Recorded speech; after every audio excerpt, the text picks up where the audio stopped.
सोचो, दो लोग स्टॉक मार्केट में आते, एक रिच माइंडसेट वाला और एक पुअर माइंडसेट वाला। दोनों के पास पैसा सेम है।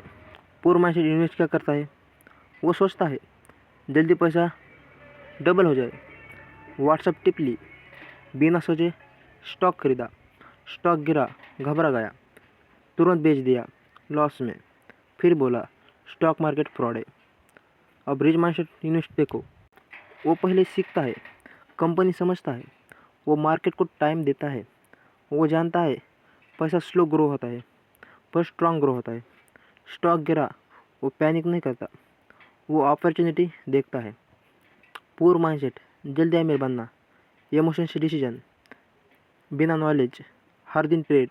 रिच माइंडसेट, लॉन्ग टर्म सोच, प्रैक्टिस, लर्निंग हैबिट, प्लान के साथ इन्वेस्टमेंट। एक सिंपल एग्जांपल, पुअर माइंडसेट बोलेगा 1000 से क्या होगा, रिच माइंडसेट बोलेगा आज 1000 है, कल 10,000 बनेंगे विथ टाइम।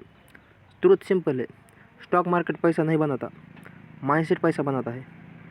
जो सीखता है वही जीतता है, जो शॉर्टकट लेता वो हारेगा। आज डिसाइड करो, तुम रिच माइंडसेट चाहते हो या पुअर माइंडसेट में फंसे रहना। फॉलो करो स्मार्ट इन्वेस्ट टिप के लिए।